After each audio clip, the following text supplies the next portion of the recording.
Ikutin naman natin ang kabayanan ng Sablayan, Occidental Mindoro. Maganda ang mga kalsada dito at marami nang pumapasok na investor dito sa aming lugar. Kaso ang mga nagko-complain naman dito sa amin ay mismong mga negosyante dito na matagal nang nagnenegosyo dito. Kasi ang sabi nila, panay daw ang invite ng mga investor dito pero ang dami ng mga mamimili ay parehas pa rin ang dami kaya halos wala rin daw masyadong bumibili. Karamihan kasi ng mga nagbubukas dito na bago ay puro commercial establishment at mga kainan. Pero napapansin ko may mga pumapasok na ditong mga food chains gaya ng Jollibee, 7-Eleven at Andox. Meron na rin ditong Watsons at DIY store nandito na rin. Mga ilang taon pa siguro magkakaroon na rin dito ng Robinsons saka City Hardware kasi booming na rin ang Sablayan at marami na ring mga bagong mukha dito sa aming lugar. Nagugulat nga ako dito kasi last year lang biglang dumami ang mga motorcycles at pickup masasakyan dito pero isang taon pa lang ha. Kaya sabi ko grabe. Natutuwa na nga ako dito sa aming lugar kasi nung bata pa ako magulo ang aming bayan. Ang away dito ay awayan ng mga barangay.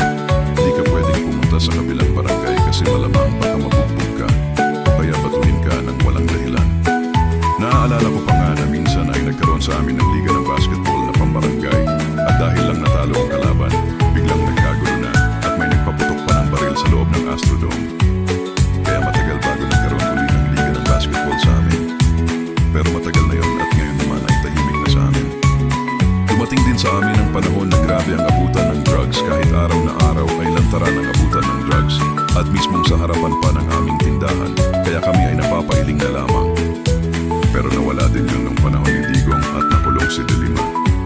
Ngayon naman ay tahimik na ang aming bayan at malaki na ang pinagbago ng aming lugar. Ang mga pulis dito sa amin ay responsable na at magagalang, kaya di ka na maiilang lumapit sa kanila. Saka mga profesional na sila di gaya nung panahon ni Marcos na kahit high school graduate ay pwede na kaya maraming lukong pulis nung una. Dito sa aming lugar, ang karamihang umaasenso ay puro dayo at kung mismong taga rito ang napag-iiwanan. Siguro dahil sila ang may puhunan. Sa ngayon kasi parang ang hirap mag-umpisa ng negosyo kasi mag-uumpisa ka pa lamang ay problema mo na agad ang mga babayaran sa mga permitting. Bakit di kaya gawin ng ating gobyerno ay bigyan ng 3 years na palugit na wala mo nang babayaran na tax maliban sa barangay para makabuelo lang sa hanap buhay kaysa paasahin nila sa ayuda ang mga tao. Pero alam mo ba na ang aming bayan ay ang may pinakamalawak na munisipalidad sa buong Pilipinas, kaya hindi problema dito ang paglalagyan ng mga negosyo. Ang talagang marami dito sa amin ay isda at palayan, kaya pwede dito ang paggawaan ng mga sardinas at export ng tuna. Yung sinasabi ni BBM na 20 pesos ang kilo, pwede dito, kasi kalahati nun ay bigas at kalahati ay ipa. Marami kasing ipa dito, joke lang po. Dito sa aming lugar ay puro kainan kasi ang mga tao dito ay puro mahilig sa kainan kaya boom ang negosyo ng pagkain dito. Meron din patay sindi na aliwan pero wala sa bayan. Nasa bandang labas ng bayan sila kaya wala kang mapapansin na mga videoke bar dito. Merong lugar din dito na kung gabi ay maraming tao. Ang tawag namin dun sa lugar na ay Sablayan Boulevard kasi nasa tabing dagat ang lugar na yon. Ito naman na nakikita mong tower ay tinatawag naming Golden Gate Bridge. Hanging bridge yan na daanan ng mga habal-habal papunta sa Sitio Tabuk. Magandang lugar ang kabila niyan kasi parang sa Hawaii ang seashore dyan at walang kabato-bato sa liliguan mo at puro black sand lang.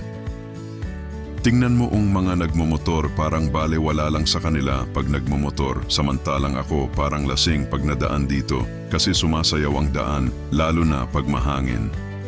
Matagal na ang tulay na ito at bata pa ako hanging bridge na ito at bilib ako sa mga tao dito kasi nami-maintain nila ang tibay nito.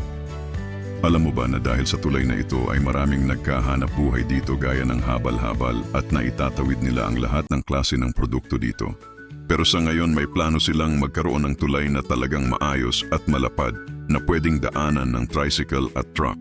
Pero sa kabilang side na medyo malayo dito para buhay pa rin ang tulay na ito.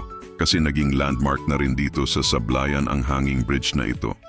Malapit na tayo sa kabilang dulo nito at dagat na ang ating makikita pero maganda ang view kasi kita ang dalawang pulo na parehong dinarayo ng mga turista.